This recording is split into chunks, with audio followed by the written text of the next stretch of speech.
Kan jalqabaatiin gargaarsa namoomaaf jecha humnoota Tigraay fi mootummaan dhukaasa dhaabanii guyyaa 9 booda gargaarsi yaalii jalqabaa Tigraay galuu itti gaafataman qonnaa fi misooma baadiyaa fi qindeessan gargaarsa tattamaa naannoo Tigraay Dr. Attinkut Mazgibee BBC'tti himaniiru. Kana dura guyyoota 100f gargaarsi gara naannichaa hin galle kan jedhan itti gaafatamaan kuni. Laab Tigraay bixir Disembar 14 amma yeroo jalqabaaf konkolaattonni 21 seenaniiru kanneen keessaa 20 waan soorataa fe'aniiru tokko immoo boba'aa kan fe'edha. Kana dura WFP'n guyyaa guyyaatti gargaarsa konkolaataa 100 akka ergu ture kan karoorfame. Haala amma jiruun garuu konkolaataan 300 akka galu walii galleerra. Sababiin isaas bara 2021tti gargaarsi gara Tigraay akka galu yaadamee ture ijaan galleef haala yaaddeessaa amma jiruun konkolaataan 300 akka galu walii gallee jirra. Konkolaataawwan 21 kunneen gargaarsaaf osoo hin taane yaaliif kan isaan ergaman naannoon nagaa ta'uusaa mirkaneessuuf kan ergamanidha. Bara darbee gargaarsi marsaa 6 Tigraay akka galu karoorfamee ture. Marsaa tokkoon qofa gargaarsi kuntaala miiliyoona 1,70 akka galu eegama ture. Qabatamaan kan galee garuu harka 7 qofaadha. Gargaarsi kuntaala miiliyoona 4.4 galuuf kan ture cirumaa gara Tigraay hin deemne. Kana yaaduun guyyaatti konkolaataan 300 akka galu WFP fi USAID waliin walii galleerra. Kunis uummata miiliyoona 6.3 qabuuf kan karoorfamedha. Gargaarsi kunis dafee akka qaqqabu waliigallee jirra. Gargaarsi kun erga Tigraay galee guyyaa 4 kan darbe yoo ta'u ergasii kanneen 20 galan alatti konkolaataan haaraa hanga kaleessaatti garas deeme akka hin jirres dubbataniiru.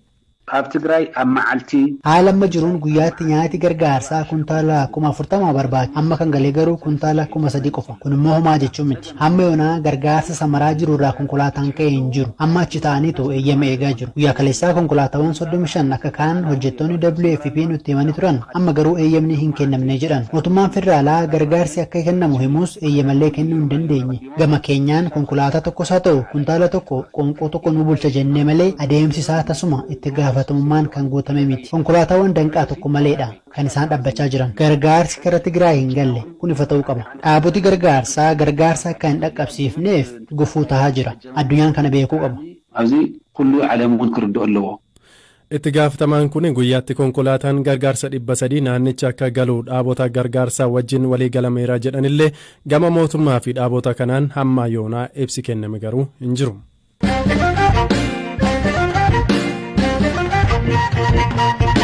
Hundeessaa fi qopheessaa olaanaan miidiyaa Taraaraa gaazexeessaa Taamiraat Nagaraa wabii qarshii 50,000 akka bahu murtaa'e.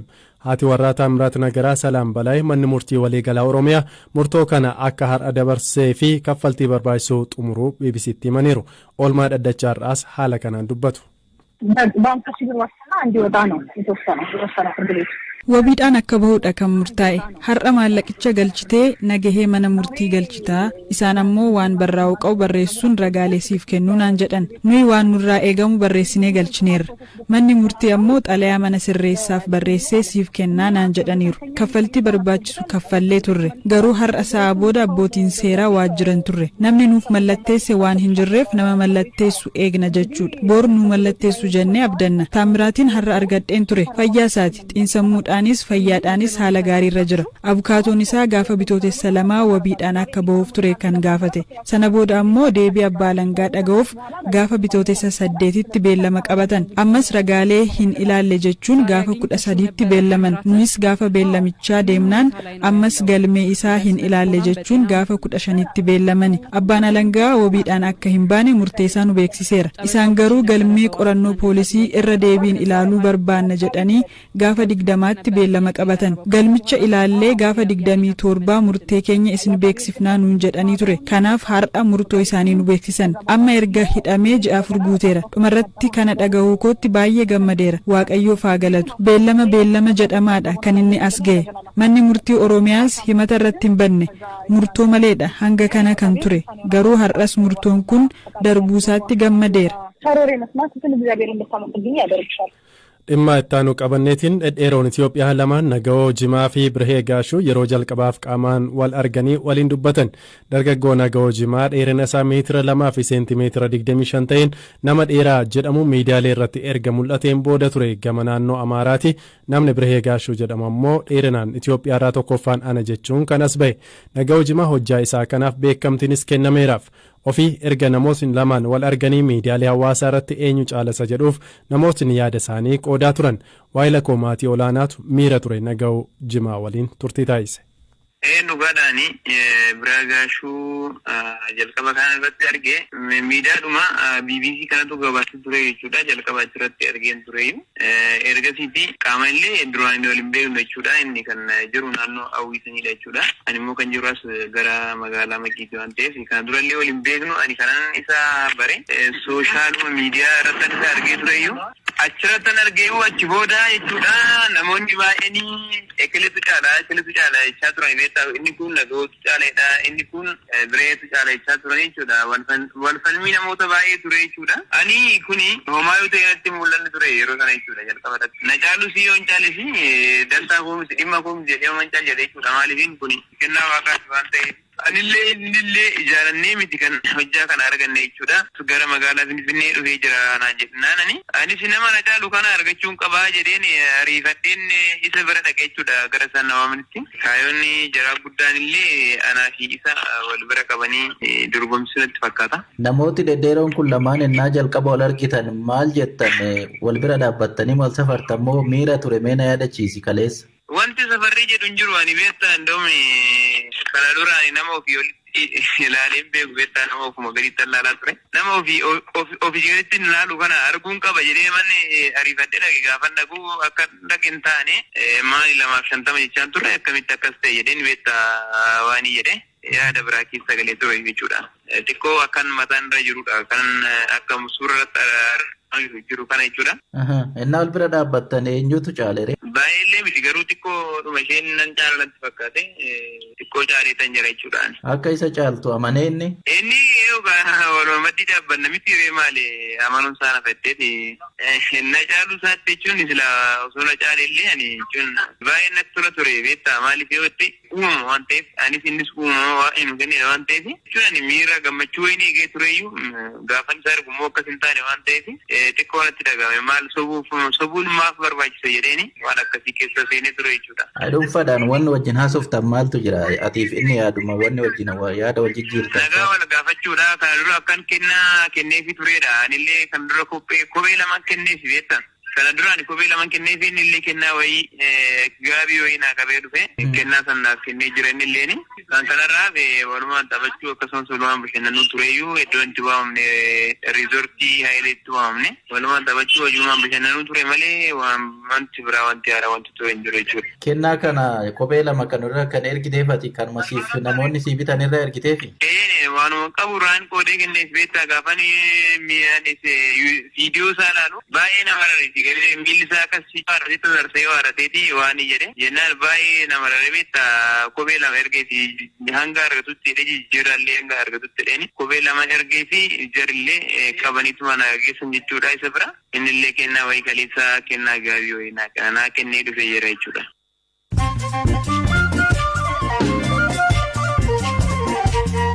Amma immoo oduu gabaabseen isinitti hima guyyaa kaleessaa daangaa naannoo Oromiyaa godina Arsii Lixaa fi naannoo Sidaamaa aanaa Coree jedhamtutti wal dhabdee dhalateen namootni shayyoo du'an kaan ammoo miidhaan irra gahee jechuun itti gaafatamaan waajjira nageenya naannoo Sidaamaa obbo Alamaayyoo Ximootiyoos BBC'tti himaniiru. Hawaasa Sidaamaa naannicha keessatti namni beekaman qawween dhahamee ajjeefamuu sababa wal dhabdee kanaa ta'uu kan himan itti gaafatamaan kun amma dubbiin qabbanaa'eera jedhan. Ejensiin basaasa Somaaliyaa hidhattootni Alqaayidaa fi Alshabaab pirezidaantii fi ministeera muummee Somaaliyaa irratti haleellaa addaa xiyyeeffachuu bira gahee jedhe. Ejensichi yoomii fi eessatti haleellaan kun raawwatamuuf akka karoorfame akkasumas dhimmicha irratti odeeffannoo dabalataa hin kennine. Darara Daarfuritti taheen walqabatee dhaddachi jalqaba mana murtii yakka idila addunyaatti banamuufi kunis erga rakkoon hamaan naannoo Sudaan kanatti dhalatee waggaa 20 booda kan raawwatudha.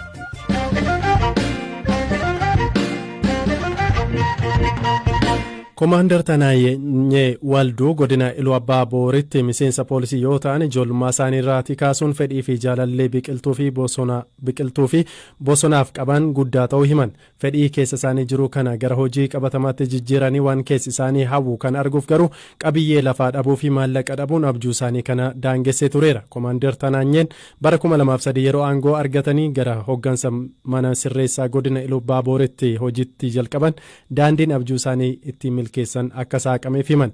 Lafa hektaara 6 ta'us bosonoomsuu isaanii himaniiru. Maaltu akka isaan kakaase akkasiin himu. Kan nu kakaase lafatu duwwaa jira. Oomishan baasudhamee iyyuu callisee taa'e lafni. Lafa oomishan baasudhamee taa'e kan garuu mukoota adda addaa irratti dhaabnee tajaajila kennuu danda'a kan jedhu iyyuu giddu galeessa godhatte. Mukni kun immoo dhaabame immoo qilleensa naannoo jiru kan geeddaruu danda'a. Qilleensa naannoo kana geeddarre immoo sana keessatti aara galfii ta'uu danda'a kan jedhu iyyuu qabatanii hojjetan jechuudha. Waggaa meeqa hojjettan? 2003 irraa mammaatti hojiirra jirra. Waggaa 9 kanatti lafa hektaara 6 misoomsitanii? Eeyyee. Sana duwwaatu hin taane egaa kuduraan muduraa wantoota adda addaas hojjetamee jira jechuudha. Kuduraan muduraan kan akka anaanaasii, muuzii baay'inaan bal'inaan kan dhaabne jirru gabaa keessatti illee gatiisaa gadi buusnee uummanni haala salphaatiin akka itti fayyadamu goonee jirra. Atikiltii kan akka raafuu maraa, qayyiisirii, kaarootii kanaa bu'aan gara biraas jechuudha. Mukoota gurguddaa ta'an immoo kan akka jaarsooti kan gishqaa kana faas dabalataan dhaabuudhaaf yaaliin godhamee jira jechuudha. Akka amma bosona ta'e lafi sun?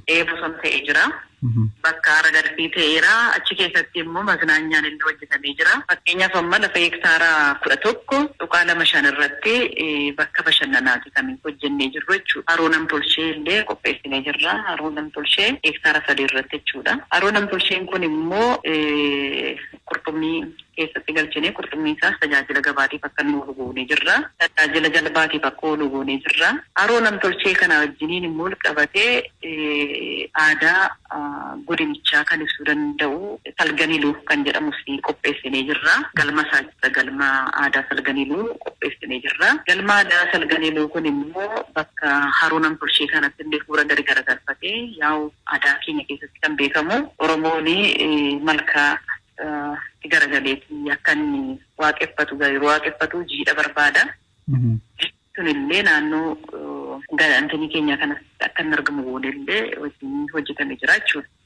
Achuma bakka bashannanaa kana keessatti immoo bakka taphni ijoollee illee qopheessinee jirra. Asuma keessatti kan akka faawunteelii, kan akka daakaa bishaanii tajaajilaaf ijoollee garuu daakaan bishaanii keenya nuledhee yaadamu kana lamaan booddee isas illee akka magaalaa keenyatti wantoota hin jirre amma tokko jechuudhaan guutuu ta'ee akka biyyoota gara biraa yoo gochuu baanne amma tokko dhimma namni itti tajaajilamuu danda'u iddoo biraa waan jiru naannoo isaatti akka inni argachuu danda'u uummata keenyaaf. Tole haalli itti biqiltuu dhaabdan hojiiwwan kana itti hojjettan tarii sirreeffamtoota haala kamiin itti hojjechiistan yookaan immoo akkamitti itti hirmaachistan? Gaariidha.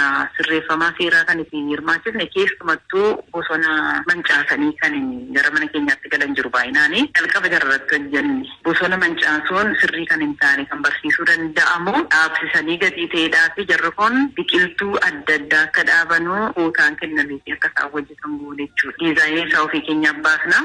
Jarri immoo dhaabbii isaa raawwataa turan jechuudha. Baay'inaan garuu namoota bosona mancaasanii dhufan keessatti hirmaachisne sirreeffamtoota murtii isaanii waggaa 4 gadi ta'an yakki isaan raawwatanii dhufan immoo gadi ba'anii hojii hojjechuu kan isaaniin dhorkisiisu jara kanatti fayyadamne jechuudha eegumsaa irratti ramanne. Kabajamtoota dhaggeeffattoota keenya sagantaa galgala kanaaf qopheessine asumarratti xumurree jira. Oduuwwan ispoortii keessaa har'a Champions Leagueedhaan Manchester Cityin Atletico Madrid waliin Liverpool immoo Benfica waliin kan taphatan ta'a. Sagantaarraa kan isiniif dhiyeessan Zalaalam Taaddasaan ture qopheessituun Firaa'ol Balaay Mubaarak gama teeknikaatiin waliin turtii taasiseera. Halkan gaarii.